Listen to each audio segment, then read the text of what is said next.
Pela primeira vez em muito tempo, eu não me sinto mais povo sozinho na rua, porque essa foi a impressão que eu tive durante muito, muito tempo. Que a gente, como povo, ia para a rua e os políticos ficavam coçando a busanfona. E isso parece que acabou. Ontem foi estabelecido a obstrução geral, total e completa, tanto na Câmara quanto no Senado, em troca de um pacote da paz. É sobre isso que eu quero falar com você nesse vídeo. Quero trocar em miúdos, porque eu estou vendo muita fake news andando por aí, gente dizendo que até, para ter anistia ampla, geral e restrita, isso beneficiaria Moraes e ele não teria um picha pela cara. Pois você está muito enganado, meu amigo. O pacote da paz inclui o empicha do ovo que tudo vê. Nessa edição eu também vou comentar com você a respeito das possibilidades desse impeach. A gente tem, né, condição de fazê-lo? A gente tem. Basta que alguns senadores, por exemplo, tomem um pingo, mas um pingo de vergonha na cara e entendam que seus mandatos não serão renovados, a gente não vai assinar o passaporte deles se eles não ouvirem a voz do povo.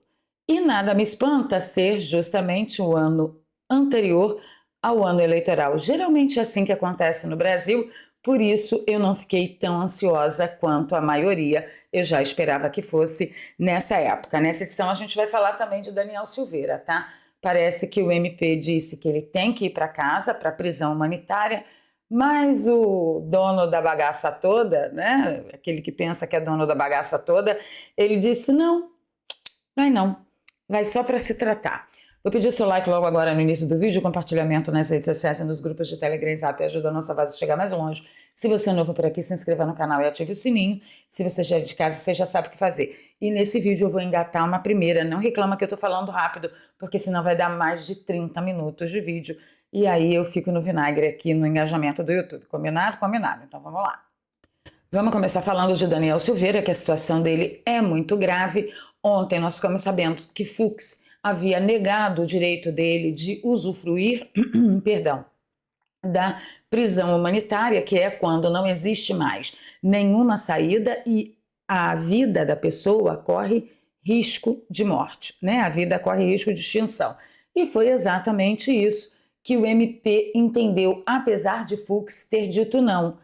Para a suprema vergonha de Luiz Fux, o vice-procurador-geral da República, Indemburgo Filho, emitiu hoje à tarde parecer favorável à concessão de prisão domiciliar humanitária a Daniel Silveira, abro aspas, para o Indemburgo, que disse: tendo em vista a ausência de estrutura adequada na unidade prisional, como é normal para todo preso, inclusive genocidas, facínoras, que se encontram 10% na situação que Daniel Silveira está administrando agora. Mas para o Fux, o entendimento do Fux não, ele não tem direito, e o vice-MP, o vice-PGR disse que sim, ok, vamos lá, vamos mandar Daniel Silveira para casa para se tratar. Mas em seguida a comemoração, muitas pessoas agradecendo a Deus, olha só o que Xandão fez. Ele disse: prisão humanitária para Daniel Silveira? Não. Ele vai ter saídas autorizadas para tratamento, mas ele vai continuar na colônia. É desse cara que a gente está tratando quando a gente fala de empicha, tá bom? É desse cara. Então vamos entrar aqui na bagaça. Eu estou dizendo desde sempre que a partir do momento que Bolsonaro foi colocado nele uma tornozeleira eletrônica, é porque ele já estava preso. O que pega o nosso ordenamento jurídico, Constituição Federal, Código Civil Penal, joga no lixo, cospe em cima, pisa e limpa o pé, não é? Mas quem sou eu na fila do pão? Olha só, o Igor Gadelha disse que Moraes autorizou a visita de Ciro Nogueira a Bolsonaro na prisão. A gente vai voltar a falar a respeito de Ciro Nogueira já já. Segura aí. O interessante é que eles já estão chamando a casa de Bolsonaro de prisão, né? Então, sim, Bolsonaro está em prisão domiciliar. Ele não foi julgado, ele não foi condenado, não tem mais instância nenhuma para recorrer. Então, assim, meus senhores, o negócio tá azedo, tá bem azedo, que eles não estão nem mais constrangidos em chamar a casa de Bolsonaro de prisão. Eles não estão nem mais constrangidos de chamar o ovo que tudo vê de mentiroso, né? Não é nada de prisão domiciliar, é prisão mesmo. E aí nós tivemos a movimentação, graças a Deus, e até que enfim, do Congresso como um todo, Senado e Câmara, paralisaram tudo, falaram, ó, chega, já foi demais. Agora o cara não pode falar com os filhos, receber visita de filho, usar celular, ninguém na casa dele pode usar celular. Que palhaçada é essa? Sem julgamento, sem prova, sem nada? Pois é, então parece que os deputados se uniram em uníssono junto com os senadores de oposição e teve ali uma debandada, né, do Centrão para essa questão. Eu não estou dizendo que partido de Centrão virou conservador e nem direitista, não.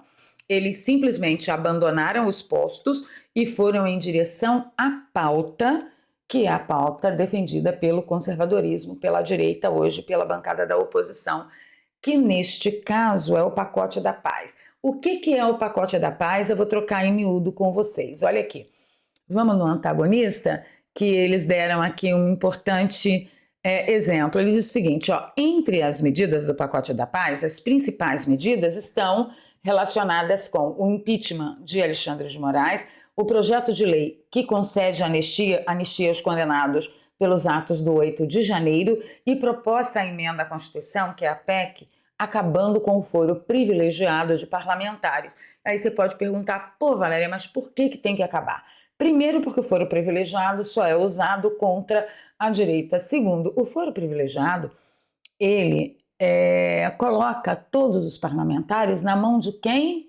Quem é que julga quem tem foro privilegiado? Tcharam! A Corte de Cristal desse país.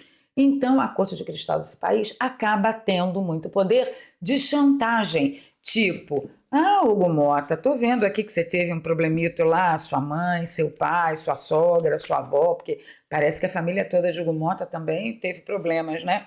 E isso fica como moeda de troca na mão da Corte de Cristal. Então, os parlamentares, muitos deles, não votam, não debatem e não tocam em assuntos que a gente chama de sensíveis, exatamente porque eles têm uma capivara nada ortodoxa e ficam na mão da corte que tudo vê, né? Do olho que tudo vê. Exatamente por isso que acabar com o foro privilegiado de parlamentares é extremamente importante. Não menos importante, eu vi algumas reações, a gente tem que falar, né, dessas reações por aí. O Vitor Hugo, ele disse que se Hugo Mota viajar, ele vai pautar o PL da anistia. Então, Hugo Mota, você já foi avisado, não viaje. É exatamente isso que Hugo Mota fará. Ele estará proibido de viajar a partir de agora. A pergunta que fica é, por que o Altineu Cortes não, sai mosquito, não pautou isso na oportunidade que teve? Porque na oportunidade que teve, houve acordo. Mas é aquele acordo caracu, que nem o Paulo Figueiredo fala, né? Eles entram com tudo e você sabe muito bem com que você entra. Enfim, e aí o Altineu Cortes falou, não, dessa vez eu vou pautar, eu estou aguardando alguém armar aí uma viagem para Hugo Mota. Enquanto isso, como é que está o PT? O PT está pedindo bloqueio das redes sociais de Nicolas Ferreira. Por quê? Porque Nicolas Ferreira fez a chamada com o presidente, se o presidente está preso, no mínimo, Nicolas Ferreira tinha que estar inelegível e sem rede social, para não poder mais incentivar a antidemocracia neste país, né? E aí saiu uma notícia muito interessante que todo mundo falou, e olha aqui, só a gente que tem assim, né, um olhar mais acurado, tá vendo que é isso, mas não é bem isso, tá? O que acontece? A Folha de São Paulo deu uma notícia sobre a prisão de Bolsonaro ter irritado ministros do STF e teria deixado Moraes isolado e que, portanto, a decisão dele, que na minha humilde opinião foi um tremendo tiro no pé de bazuca, acabou com os pés do ovo, poderia ser reconsiderada. Mas aí a Bárbara do Te Atualizei, que é bem da nossa escola, ela disse, gente, quem deu a matéria foi a Mônica Bergamo. Ela tem contato direto com todos os ministros. Então foi tipo assim, bem um recadão, ó, quem fez foi ele, não foi nós. Tira nós das masguinisques aí. Não vem com que não tem que esse negócio de masguinisque, não. Tá? Isso quer dizer que, realmente, Alexandre de Moraes está isolado. E ministros que não juntaram com o ovo que tudo vê nesta decisão fizeram questão de avisar para o ovo: Fi, você se lascou, você está sozinho. Tá bom? Então tá. E o Arthur Lira, claro que teve que vir, né, de olho na eleição, canalha, pataca. Ele teve que vir falar que o Brasil precisa tratar melhor seus ex-presidentes, como se o problema fosse esse. Por exemplo, mais de 1.500 pessoas presas e condenadas pelo 8 de janeiro, nenhuma delas que foi presa lá em Brasília era presidente. Então, para o Arthur Lira, o problema é só tratar melhor ex-presidente.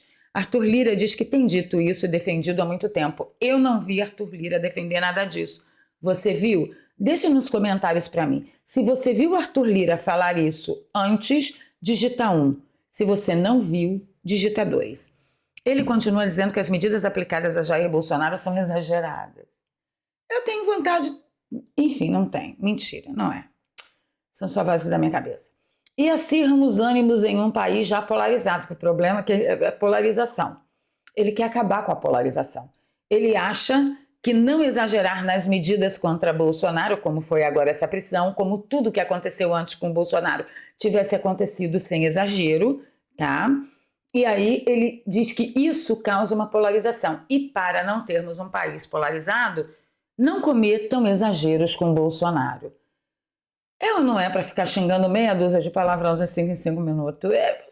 Eu só vejo isso, eu sinto vontade disso. Em seguida, vem o Alcolumbre lançando notinha, e aí ele diz que está fazendo um chamado à serenidade e ao espírito de cooperação. Ao que será que ele está se referindo? Ao pedido de impeachment? Olha, não pode ser assim, não vá com 7 pedras nas mãos, eu faço um apelo à sua serenidade, não peça impeachment de ministro nenhum, pelo amor de Deus. Será que é isso? O que você acha? Olha, é um bando de canalha, um bando de canalha. E o Hugo Mota também não ficou atrás, né? Que ele disse que a decisão do Supremo Tribunal Federal é para ser cumprida. Eu também acho que a decisão da Justiça americana é para ser cumprida. E você, meu filho, está na linha sucessória. Cuidado para não sobrar Mag para você, tá? Que Mag? A Magnitsky. Cuidado que você está na linha sucessória da presidência. Certinho? Ele fala: não cabe aqui nem ao presidente da Câmara, nem a ninguém estar comentando ou, na minha avaliação, tentando avaliar ou qualificar essa ou aquela decisão. Há um processo, os advogados falam nos autos, o juiz na mesma forma, o que tem acontecido nesse processo inerente ao presidente Bolsonaro. É sério que o Hugo Mota quer te convencer que os juízes estão falando nos autos, que é tudo super justo, tudo de acordo com a lei, tudo de acordo com o que manda a Constituição Federal. Vocês entenderam que pito que toca Hugo Mota não é para enganar mais ninguém nunca mais, tá bom? Não quero ver ninguém aqui emocionado, a não ser que ele faça um grande gesto e um grande ato. Certinho? Certinho. Outra também que está toda ululante, pensando já na reeleição, é a dona Tereza Cristina, que foi para os Estados Unidos, não falou o que tinha que falar, se uniu com o PT, deu de mãozinhas dadas lá, foi gastar o nosso dinheiro, porque foi numa missão oficial, para tentar diminuir as tarifas de Trump, tratando de forma comercial. E agora, do Neida, parece que desceu uma iluminação toda sobrenatural sobre ela, e ela entendeu que o problema é liberdade. Ela entendeu? Ela disse: os projetos da anistia precisam ser pautados. Esse é o primeiro passo de um longo caminho. Não diga, Tereza Cristina. Eu, não sei você, eu não renovo o passaporte da Tereza Cristina para um novo mandato, tá? Pedindo a Deus que quem aparecer não seja melhor que ela. E outro também que ouviu poucas e boas de novo de mim, porque eu tenho uma gana no general Mourão, gente, vocês não têm noção. E ele fala: a respeito do assunto do impeachment de Alexandre de Moraes, esclareço que meu posicionamento é a favor da admissibilidade do prosseguimento de um processo de impedimento em desfavor do supramencionado ministro. Ele está achando mesmo que ele vai conseguir a simpatia das pessoas rebuscando o seu vocabulário. Ele precisou vir a público para esclarecer que ele é a favor. quando quem está de mãos dadas com Bolsonaro desde o início não precisa esclarecer, porque ninguém tem a menor dúvida da opinião da pessoa e do que a pessoa defende, né não? Pois é, é. E aí a professora Paula Marisa pegou o seguinte: Moraes autorizou a visita de Ciro Nogueira a Bolsonaro na prisão. É muito interessante porque o Ciro Nogueira, ele está até agora, inclusive vou dar um refresh aqui ao vivaço com vocês, ele está até agora na lista dos indefinidos e coincidentemente, por uma grande coincidência, que só acontece esse tipo de coincidência no país de Banânias do Sul, tá? Ele foi o político autorizado a ter uma reunião, visitar o presidente, justamente no momento em que Senado e Câmara paralisam tudo, obstruem tudo e prometem só voltar quando tiver feito a admissibilidade do impeachment para ser analisado e o PL da anistia tenha sido aprovado e a PEC que acaba com o foro privilegiado tiver sido votado. Aí vai lá Ciro Nogueira, que só por uma grande coincidência ainda não declarou se é contra ou a favor do impeachment do ovo que tudo vê. Mas aí eu tenho que orientar vocês, que eu não gosto de injustiça, que é assim, vocês sabem que é só a gente fechar número de voto e publicar isso para o ovo que tudo vê e toda a sua força-tarefa eterna ir buscar coisas para perseguir as pessoas que declararam seus votos na nossa pauta, certo? Então, sim, pode ser uma forma de não deixá-los saber o quanto de número real que nós temos, ok? Então, falando de números, qual é o número real? Nosso número real é 38, nós precisamos de 41, tá? Mais 41 para abrir o processo, mas para aceitar o impeachment, a gente precisa de 54. Nada que mais duas manifestações não resolvam. Mas aí a gente trabalha junto com o Congresso, com o Senado, já avaliando o impeachment e não a possibilidade de admissibilidade de investigação. Certinho? Certinho. Então, agora é o momento. Ciro Nogueira, bota seu nominho aí, filho. Bota seu nominho que vai ficar ruim para você. Agora, vai ficar muito pior a partir de amanhã a situação para esse pessoal que tomou o poder no Brasil. Por quê? Vou deixar o Felipe Barros falar com vocês. Gente, eu estou em Brasília e estou gravando esse vídeo para anunciar para todos vocês que amanhã na Comissão de Relações Exteriores e Defesa Nacional, a partir das 9h30 da manhã, nós ouviremos o senhor Mike Pence, ex-funcionário do Departamento de Estado dos Estados Unidos, que tem denunciado a interferência da USAID na democracia brasileira, em especial nas últimas eleições. Será transmitido ao vivo, eu espero todos vocês para que vocês acompanhem essa importante audiência da Credem. Vocês têm noção da bomba que vai vir? Da bomba que acontecerá tanto no Senado quanto na Câmara? Pois é. E aí o Fernão Lara Mesquita fez um resumão, né, a respeito do Mike Pence. Inclusive, tem vídeo meu aqui falando dele quando ele fez a primeira vez essa denúncia do poder da USAID, né, que reuniu as agências num complexo industrial de censura com agências reunidas, agências de espionagem dos Estados Unidos, sob o governo Biden e dezenas de agências federais do chamado Deep State, tá? Que são agências semi-oficiais criadas à revelia do Congresso e dos canais oficiais de controle para fazerem trabalhos sujos que os órgãos oficiais não podem colocar ali o seu carimbo. Esse é o cara. Inclusive, esse vídeo aqui no nosso canal está com quase 200 mil visualizações. Procura aqui nas nossas playlists, que você vai saber quem é Mike Pence, que é esse cara aqui que colocou o dedo na ferida. E foi por causa da denúncia dele que Elon Musk e Donald Trump acabaram com a USAID. E parece que essas agências de espionagem não oficiais do Deep State andaram metendo a mão na cumbuca de dia da festinha da democracia nos países de Brazuela do Sul, por exemplo. Então amanhã está imperdível, segura o coração.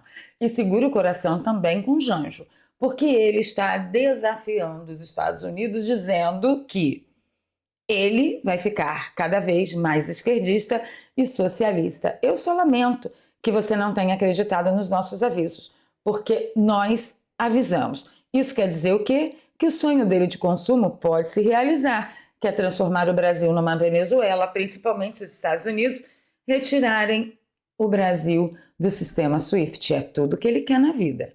Como nós vamos resolver isso, eu ainda não sei. Eu espero que Donald Trump tenha muita carta na manga e muito poder de persuasão. Já encaminhando aqui para o final, tem muita gente xingando Eduardo Bolsonaro, porque Eduardo Bolsonaro pediu para Trump tirar o pé do acelerador em relação a censurar, sancionar mais alguns ministros e seus familiares. E o pessoal está falando, o quê? Você está tendo misericórdia? Filho, não, aprenda.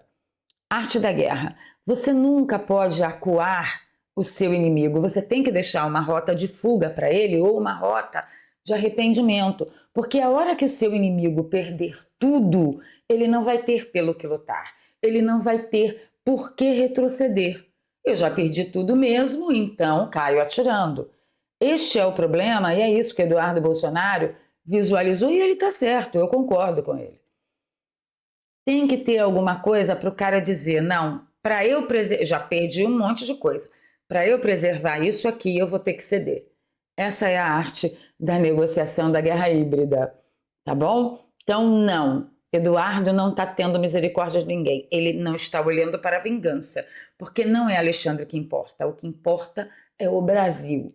Mantenha isso na sua cabeça. E já que você ficou até aqui no vídeo comigo, eu quero lembrar a você que nós podemos sim passar por períodos tenebrosos a partir de agora no Brasil e você precisa dar uma olhada com carinho na sua vida financeira. Olha, eu sempre recomendo aqui com vocês o método da Escola de Negócios do Daniel Alvarenga, que vai ensinar você a ganhar dinheiro em dólar a partir da sua casa, do seu notebook, do seu computador ou do seu celular, sem precisar falar uma palavra em inglês e nem precisar sair do Brasil. Já é público notório que as profissões do futuro são as profissões exercidas através da internet. Qual o segredo? O segredo é você aprender como funciona a ferramenta. Você dominando as ferramentas, o resto eu tenho certeza que você dá contas. Nós temos recebido vários relatos, vira e mexe eu trago aqui alguns testemunhos para vocês, mas hoje eu vou invocar o meu próprio testemunho. Eu ganho dinheiro, pago as minhas contas há mais de 10 anos com o dinheiro da internet, através deste trabalho que vocês veem e através de outros trabalhos que vocês não veem, como lojas online, venda de livros, prestação de serviços.